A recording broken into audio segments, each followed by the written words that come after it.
Friends, मैं आशीष चौधरी, परिवर्तन IAS Bahraich. आज लाभ हानि भाग 3 के अंतर्गत मैं प्रतिशत छूट या डिस्काउंट के बारे में आपको इस अध्याय में बताऊंगा और डिस्काउंट के क्वेश्चंस किस तरह से सॉल्व किए जाते हैं लाभ हानि के साथ में, इस पर थोड़ी चर्चा करेंगे।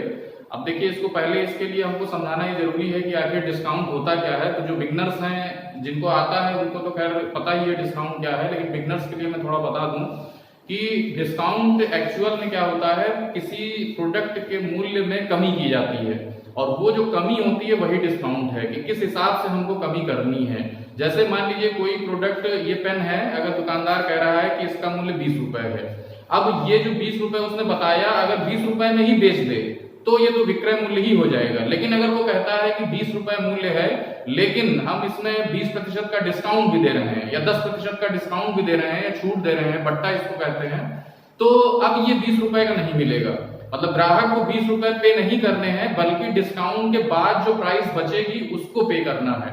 अब डिस्काउंट के बाद जो प्राइस बचेगी उसको जो पे करेंगे वो विक्रय मूल्य बनेगा, ना कि जो पहले बताया जा रहा है। अब जो पहले बताया जा रहा है उसी को हम अंकित मूल्य कहते हैं या टैग प्राइस बोल देते हैं, या फिर उसको सूची मूल्य भी बोलते हैं कि जो दुकानदार हमको सूची के तहत दे रहा है। एक लिस्ट प्राइस भी बोल देते हैं कि क्या लिस्ट में है।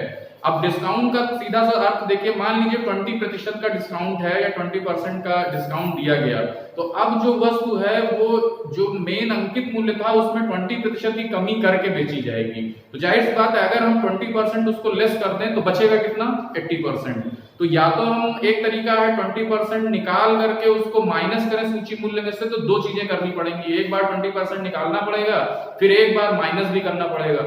लेकिन अगर हम डायरेक्ट 80% निकालें, मतलब 20% लेस हुआ तो बचा कितना, 80%। अब उस 80% को निकालेंगे तो डायरेक्ट हमारा विक्रय मूल्य आ जाएगा।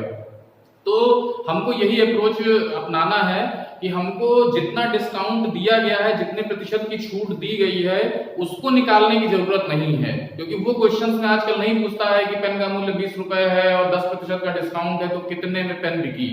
वो लाभ हानि पूछेंगे क्रय मूल्य दे करके कि इतने प्रतिशत डिस्काउंट देने के बाद कितने का लाभ हुआ या कितने की हानि हुई।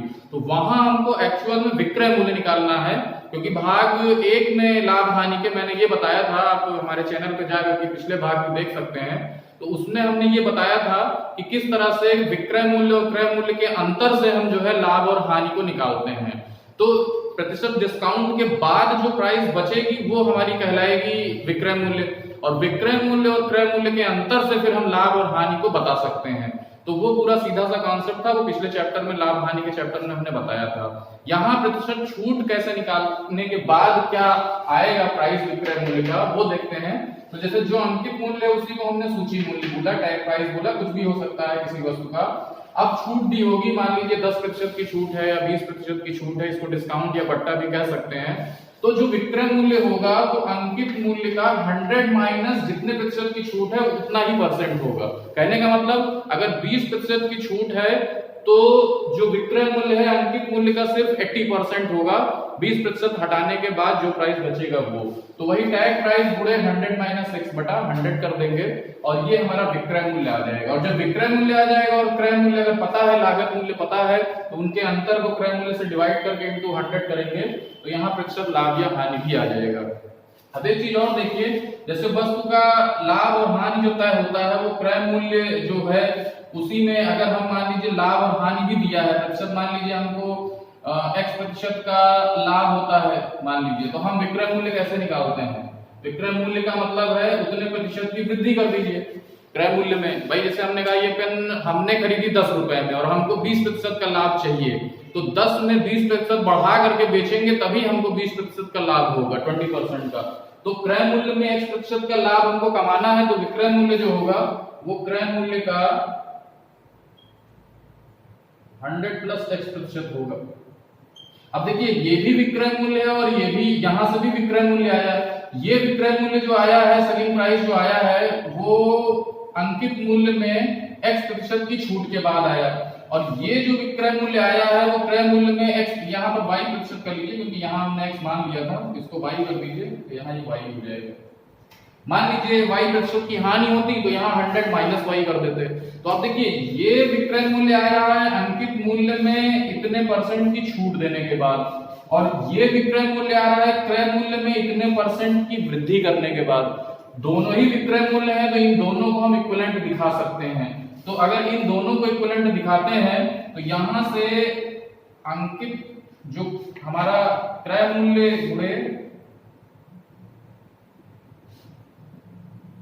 प्लस या माइनस प्रतिशत लाभ या हानि आप लिख सकते हैं बटा 100, ये भी विक्रय मूल्य है। और यहां से अगर हम अंकित मूल्य के टर्म में देखें तो यहां हमेशा माइनस होगा, क्योंकि यहां जो है वो प्रतिशत छूट ही लिखी जाएगी। अब ये 100 नीचे कट गया तो यहां से बहुत आसान सा फार्मूला बन के आ जाएगा कि क्रय मूल्य गुणे 100 प्लस या माइनस प्रतिशत लाभ या हानि वही बराबर होगा अंकित मूल्य गुणे 100 माइनस प्रतिशत छूट। अब इसको देखिए दिमाग में बैठाने का बहुत आसान तरीका है कि कैसे बैठाते हैं, उसको आइए देखते हैं जो है बहुत आसान तरीके से। अब आइए देखिए कैसे हमको एग्जाम में कैसे दिमाग में बैठाना है। देखिए हमेशा लाभ और हानि जैसे हो रहा है तो जो लाभ और हानि के बाद जो विक्रय मूल्य बनता है वो क्रय मूल्य में ही उतने प्रतिशत की वृद्धि या उतने प्रतिशत की कमी करने के बाद बनता है। तो मान लीजिए प्रतिशत लाभ होता है तो हम उतने प्रतिशत की वृद्धि कर देते हैं, अगर प्रतिशत हानि होती है तो उतने प्रतिशत की कमी कर देते हैं। और अंकित मूल्य से अगर हम मान लीजिए छूट के बाद विक्रय मूल्य निकालना हो तो वहां हम हमेशा डिस्काउंट को 100 में माइनस करके निकालते हैं, जैसे अभी हमने बताया था। तो याद करने का सीधा तरीका, आप क्रय मूल्य में देखिए अगर लाभ हो रहा है तो 100 में उतना ही प्रतिशत लाभ जोड़ दीजिए। और इसको देखिए अगर अंकित मूल्य के कॉन्सेप्ट में देखना है तो ये अंकित मूल्य के साथ जो छूट हमेशा जो भी देखी जाएगी, ये जो डिस्काउंट है ये हमेशा अंकित मूल्य पर ही दिया जाएगा। आप हमेशा देखिए अभी हमने बताया कि जो भी प्रतिशत छूट होती है वो हमेशा अंकित मूल्य पर ही दी जानी है, तो प्रतिशत छूट का टर्म जो आएगा वो हमेशा अंकित मूल्य के साथ आएगा। और लाभ और हानि जो देखा जाता है वो क्रय मूल्य से कितना बढ़ा कितना घटा उस पर देखा जाता है। तो लाभ और हानि का जो टर्म है वो हमेशा क्रय मूल्य के साथ आएगा। लाभ का टर्म है तो प्लस आ जाएगा, और अगर प्रतिशत छूट है तो गुणे 100 माइनस प्रतिशत छूट। बस यही एक बहुत आसान सा फार्मूला है, इसी पे सारे क्वेश्चन लग जाते हैं। इसी में बस अगर हानि हुई है तो क्रय मूल्य गुणे 100 माइनस प्रतिशत हानि ले लेंगे जितने भी प्रतिशत का हो, और यहाँ अंकित मूल्य गुणे, यहाँ हमेशा माइनस ही रहेगा क्योंकि जो हम डिस्काउंट दे रहे हैं वो हमेशा कमी ही कर रहे हैं, लेस कर रहे हैं। तो एक दो क्वेश्चंस में मैं आपको बताता हूँ, उसमें और आसानी समझ में आएगा। लेकिन इस फार्मूले को जरूर याद रखिए, इसी फार्मूले से सारे लाभ और हानि के क्वेश्चन लग जाएंगे। आपको दो बार निकालने की जरूरत नहीं पड़ेगी कि एक बार पहले विक्रय मूल्य निकाला फिर विक्रय मूल्य से उल्टा जाकर के लाभ और हानि से क्रय मूल्य निकाला। तो क्रय मूल्य पता हो, अंकित मूल्य पता हो, प्रतिशत लाभ या हानि पता हो या प्रतिशत छूट पता हो, तो इन चारों में से कोई भी 3 चीज दी रहेगी, एक चीज अननोन रहेगी और उससे हम निकाल सकते हैं। तो क्वेश्चन देखते हैं एक वीडियो है। अब देखते हैं क्वेश्चन, जो क्वेश्चन मैं बताने जा रहा हूं आजकल यही क्वेश्चन ज्यादातर एसएससी में या कोई भी वनडे एग्जाम होता है उसमें आता है, और इसी को बहुत आसान तरीके से हम लगा सकते हैं। जैसे क्वेश्चन ये है कि एक वस्तु 20% की छूट पर बेची जाती है, यानी 20% के डिस्काउंट पर बेची जाती है, फिर भी दुकानदार 10% का लाभ कमाता है। यानी 20% के डिस्काउंट पर वस्तु को बेचने के बाद भी वो 10% का लाभ कमा रहा है। अब क्वेश्चन पूछ रहा है तो अंकित मूल्य क्रय मूल्य से कितने प्रतिशत बढ़ाकर रखा गया, यानी कि जो अंकित मूल्य दुकानदार ने रखा है वो क्रय मूल्य से कितने % बढ़ा करके रखा है।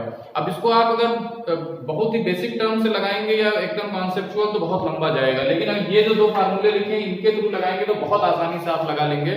जैसे हमने क्या किया, यहाँ हमने क्रय मूल्य को 100 मान लिया, क्योंकि 100 मानेंगे तो जो भी अंकित मूल्य निकल के आएगा जितना उससे ज्यादा या कम होगा उतने ही प्रतिशत बढ़ा करके या कम करके रखा जाना है। तो हमने 100 माना क्रय मूल्य। अब देखिए लाभ चूंकि 10% का यहाँ लाभ हुआ है तो लाभ जो आना है वो हमेशा क्रय मूल्य के साथ आना है, तो उसमें 100 + 10 कर दिया। और जो डिस्काउंट है वो हमेशा टैग प्राइस या जो अंकित मूल्य के साथ आना है, तो वहां 100 - 20 कर दिया। अब जब ये 100 × 110 हो जाएगा और यहाँ टैग प्राइस × 80 हो जाएगा, ये 80 पक्षांतर करेंगे तो यहाँ 100 × 110/80, और इसको जब सॉल्व करेंगे तो 137.5, यानी कि जो हमारा अंकित मूल्य है वो 137.5 आया। कब? जब हमने क्रय मूल्य को 100 माना था, यानी 100 जब क्रय मूल्य माना तो 137.5 आ रहा है अंकित मूल्य। यानी कितना बढ़ा? जो लाभ हानि के पिछले अध्याय में हमने बताया था कि जब कोई चीज 100 से कोई चीज पहुंच जाती है तो उतने ही प्रतिशत की वृद्धि या कमी हो जाती है। तो यहाँ सीधा सीधा 37.5% की वृद्धि की दुकानदार ने।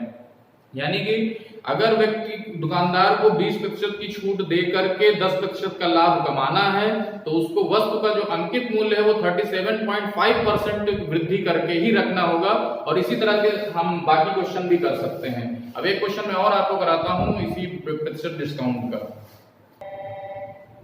अब आइए एक दूसरा क्वेश्चन देखते हैं। इसमें यह है कि एक वस्तु का अंकित मूल्य 720 रुपए है, मतलब जिस पर वस्तु बेची जिस सूची जिस पर दी गई है, और वस्तु को 10% की छूट पर बेचा गया है, मतलब दुकानदार ने 10% का डिस्काउंट दे रखा है और उसके बाद वो 20% का लाभ भी कमाता है। मतलब 10% का छूट देने के बाद 20% का लाभ कमा रहा है, तो वस्तु का लागत मूल्य क्या है? अब देखिए वही अभी जो हमने फार्मूला लिखा था एकदम आसान है। लागत मूल्य का मतलब क्रय मूल्य पूछ रहा है, तो क्रय मूल्य के साथ ही हमेशा लाभ और हानि आना है। 20% का लाभ कमाया है, 100 धन 20 कर देंगे, और अंकित मूल्य दिया ही है हमारा, और छूट 10% की है, यानी 100 माइनस 10 कर देंगे। तो यहाँ क्रय मूल्य गुणे 120 और इधर 720 गुणे, क्योंकि 720 दिया था हमारा, और ये 90 हो जाएगा, और ये 120 यहाँ आ जाएगा, पक्षांतर होगा तो 720 गुणे 90 बटा 120, और इसको आप सरल करेंगे तो क्रय मूल्य आ जाएगा। ठीक है, तो ये इसी तरीके से इस पर क्वेश्चन आते हैं। कभी कभी अंकित मूल्य नहीं दिया होगा, लागत मूल्य दिया होगा तो अंकित मूल्य पूछ लेगा, या कभी कभी जो है विक्रय मूल्य भी पूछ सकता है। तो अगर विक्रय मूल्य पूछता है तब तो बहुत आसान है, 720 में 10% की छूट कर देंगे, वही हमारा विक्रय मूल्य हो जाएगा। यानी 720 का जो 90% होगा वो हमारा विक्रय मूल्य आ जाएगा। अब देखिए एक क्रमिक छूट होता है। क्रमिक छूट का मतलब ये होता है कि स्टेप बाय स्टेप जब डिस्काउंट दिया जाए, तो जैसे कभी कभी वस्तु पर लिखा रहता है छूट 10% प्लस 20% प्लस 30%, इसको क्रमिक छूट कहते हैं। तो अब जैसे क्रमिक छूट के बारे में देखते हैं क्या होता है क्रमिक छूट जो है।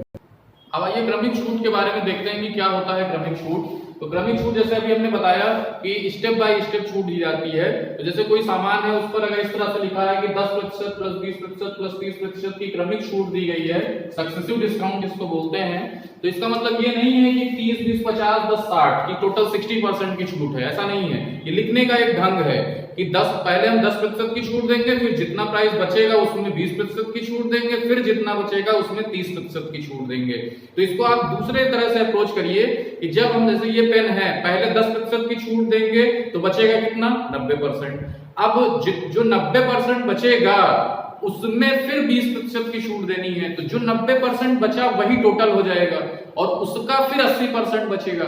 अब फिर जब 80% की जो बच गया वो फिर कुल हो जाएगा, और वो कुल पर फिर हम जब 30% की छूट देंगे तो 70% बचेगा, और फिर जो बचेगा वो हमारा प्राइस पे करना होगा। तो इसको हम उदाहरण के तौर पे देखते हैं। जैसे देखिए 10%, 20%, 30% की क्रमिक छूट का मतलब, तीर नीचे का मतलब प्रतिशत कमी की जानी है। तो हमने माना जो है वस्तु का जो प्राइस है वो 100 मान लिया, माना 100 रुपए है प्राइस जो है। अब पहले 10% की छूट दी गई तो 90% बचा, यानी 100 गुणे 90 बटा 100। अब यही चीज जो है ये कुल हो जाएगी। इसमें फिर 20% की छूट देंगे तो 80 बटा 100, क्योंकि 80% बचेगा। अब यही चीज फिर कुल हो जाएगी। इसमें फिर 30% का छूट देंगे तो 70 बटे 100 बचेगा, मतलब 70% बचेगा। और इसको देखिए सॉल्व किया तो हमारा 50.4 आया, यानी कि ये जो है ये बचा, यानी कि 100 से माना था, 100 प्राइस था, 100 हमारा टैग प्राइस माना हमने, और ये हमारा विक्रय मूल्य आया, यानी 50.4 रुपए हमको देना है जब 100 रुपए हमने माना। तो सीधी सी देखिए कितने प्रतिशत की छूट मिली, यानी जैसे 100 तो हमने मान लिया था और 50.4 हमको देना है, तो 100 में से जब 50.4 घटाया तो 49.6, यानी इतने की कमी हुई। इतने की कमी का मतलब टोटल जो डिस्काउंट मिला है वो हमारा 49.6% का मिला। इसी को हम इक्विवेलेंट डिस्काउंट या समतुल्य बट्टा कहते हैं। तो कभी कभी क्वेश्चन ऐसे भी आता है कि 10%, 20% और 30% की क्रमिक छूट का समतुल्य छूट कितनी होगी या इक्विवेलेंट डिस्काउंट कितना होगा। तो यहाँ इक्विवेलेंट डिस्काउंट जो है 30, 20, 50, 60% नहीं होगा, बल्कि इक्विवेलेंट डिस्काउंट जो होगा वो 49.6% ही होगा। तो ये तो प्रोसेस था हमारा कॉन्सेप्ट सीधा सीधा लगाने का 100 मान करके। तो सिंपल है, 100 मानिए 10% की छूट दी है 90/100, 20% की छूट दी गई 80/100, 30% की छूट दी 70/100। यही हमने अपने प्रतिशत के भाग 2 में बताया था कि क्रमिक कमी की जाए या क्रमिक वृद्धि की जाए, तो यही कॉन्सेप्ट था वहां पर भी। तो कोई नई चीज नहीं है वही चीजें, बस क्वेश्चन का फॉर्म बदल गया है। यही प्रतिशत वृद्धि होती तो 110/100, 120/100, 130/100 हो जाता। ये मैंने प्रतिशत वाले भाग में बताए हैं क्वेश्चन। अब इनको हम शॉर्ट ट्रिक से भी कर सकते हैं। हमने एक फार्मूला आपको बताया था, एक मास्टर फार्मूला बताया था, वो फार्मूला था हमारा कि क्रमिक वृद्धि या क्रमिक कमी के लिए हमने एक फार्मूला बताया था x + y + x × y/100।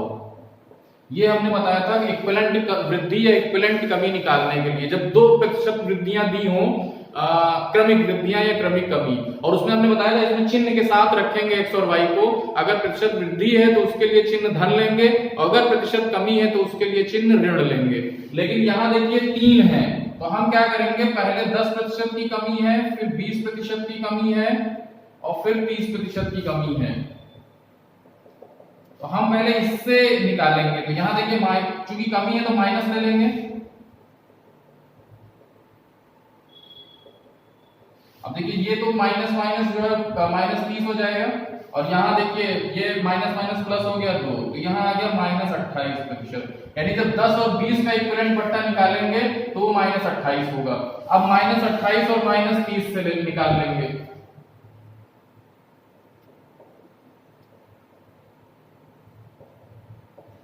अब यहाँ देखिए 30 और ये -58 हुआ, और यहाँ ये माइनस माइनस पूरा प्लस हो जाएगा, और इसको अब इसको जब घटाएंगे तो ये 49.6। तो यहाँ देखिए ये डायरेक्ट -49.6 का मतलब है कि 49.6% की कमी। तो इस वाले फार्मूले से लगाएंगे तो जो आया उसको घटाने की जरूरत नहीं है, डायरेक्ट आंसर ही आ जाएगा, यानी 49.6% की जो है वो कमी होगी। तो ये कैलकुलेशन आप जरूर करिए, वरना अगर केवल कॉपी करेंगे तो आपकी गणनाएं सही नहीं होंगी। तो इसलिए उस कैलकुलेशन को आप जरूर करिए अच्छे से अपने हिसाब से। अब इसमें एक चीज और क्वेश्चन आजकल एसएससी में आता है, उसको भी देखिए, वो बहुत इंपॉर्टेंट क्वेश्चन है, उसको भी मैं बताता हूँ। अब देखिए एक क्वेश्चन आता है आजकल एग्जाम्स में बहुत, कि उसमें 4 जैसे क्वेश्चन ये पूछा जाएगा कि निम्नलिखित में से कौन से क्रमिक छूट या क्रमिक डिस्काउंट ग्राहक के लिए फायदेमंद होंगे, या निम्नलिखित में से कौन से क्रमिक छूट जो है वो दुकानदार के लिए फायदेमंद होंगे। तो ये 2 ही देते हैं आजकल, क्योंकि टाइम कम रहता है आजकल एग्जाम्स में, और हम उनको भी देखना है कि टाइम मैनेजमेंट कैसे करना है हमको। तो वहां पर देखिए 3 देंगे तब तो हमको सबका इक्विवेलेंट डिस्काउंट निकालना पड़ेगा। और देखिए ग्राहक के लिए वो फायदेमंद होगा जिसमें डिस्काउंट ज्यादा मिले, जो दुकानदार है उसके लिए वो डिस्काउंट फायदेमंद होगा जिसमें डिस्काउंट कम आए। मतलब जैसे ये 4 दिए हुए हैं, अब इनका अगर हम समतुल्य बट्टा निकालेंगे तो सबका अलग अलग निकलेगा। अगर हम समतुल्य बट्टे की बात करें तो समतुल्य मतलब इक्विवेलेंट छूट की बात करें तो, अब देखिए जिसमें समतुल्य छूट कम आ रही है इन चारों में, वो फायदेमंद होगा दुकानदार के लिए, क्योंकि जितनी कम छूट जाएगी उतना ही उसको ज्यादा प्रॉफिट होगा। लेकिन इन चारों में जिसकी इक्विवेलेंट छूट सबसे ज्यादा होगी वो दुकानदार के बजाय ग्राहक को फायदेमंद होगा, क्योंकि जितनी ज्यादा छूट हम ले लेंगे ग्राहक के लिए, जैसे हम खरीदने गए हमको एक जगह 20% की मिल रही है, एक जगह 30% की, तो 30% की छूट हमारे लिए ज्यादा फायदेमंद है। तो यहाँ देखिए चारों में इक्विवेलेंट डिस्काउंट निकालने की जरूरत नहीं है। वैसे निकालने का तो हम आप x + y + x × y/100 से आप निकाल सकते हैं। जैसे एक हम निकाल के बताते हैं, 12 और 8 का निकालना है, तो आप -12 और -8 किया, और इधर -12 × -8/100 कर दिया। अब यहाँ पर ये तो दोनों जुड़ जाएंगे, ये तो -20 हो जाएगा, और यहाँ आपका जो आएगा वो जो भी है 0.96 प्लस में, और यहाँ घट करके इक्विवेलेंट डिस्काउंट आएगा। ठीक है, तो अब लेकिन चारों का निकालेंगे, इतना टाइम हमारे पास नहीं है एग्जाम्स में, तो उसके लिए देखिए शॉर्ट ट्रिक क्या है। देखिए दोनों सबका जोड़ एक ही है और ऐसा क्वेश्चन ही दिया जाता है कि सबका जोड़ एक ही हो। तो देखिए 12 8 20, 16 4 20, 10 10 20, 15 5 20, तो ये वाला टर्म हमेशा 20 20 सब में आएगा। अब अंतर पड़ेगा इधर गुणे वाले में, तो आपको गुणा करके देखने की जरूरत नहीं है। जिनमें अंतर सबसे कम हो वो डिस्काउंट सबसे कम होगा, समतुल्य डिस्काउंट। जिनमें अंतर सबसे ज्यादा होगा उनका इक्विवेलेंट डिस्काउंट ज्यादा होगा। तो अब देखिए अगर दुकानदार के फायदे की बात हो रही है तो डिस्काउंट कम वाला हमको देखना है। तो कम वाला डिस्काउंट मतलब जिन दोनों के बीच में अंतर सबसे कम। तो यहाँ अंतर सबका देख लीजिए, जैसे यहाँ 12 और 8 का अंतर कितना है, यहाँ अंतर आएगा 4 का, यहाँ अंतर कितना आएगा 12 का, यहाँ पर अंतर देखिए 0 है 0, और यहाँ पर अंतर जो है वो 10 का है। तो देखिए सब में जिसमें सबसे कम अंतर होगा, जैसे 10% वाला है तो 10%, ये जो डिस्काउंट है सक्सेसिव डिस्काउंट, ये दुकानदार के लिए फायदेमंद होगा क्योंकि इसमें जो इक्विवेलेंट डिस्काउंट आएगा वो चारों का सबसे कम आएगा। ग्राहक की बात होगी तो जो डिस्काउंट सबसे ज्यादा, तो जिसमें अंतर सबसे कम हो, जैसे यहाँ अंतर 4 का है, यहाँ जो है 12 का है, यहाँ 0 का है और यहाँ 10 का है, तो सबसे ज्यादा जो अंतर आ रहा है यहाँ आ रहा है। तो ये 16 और 4 का जो है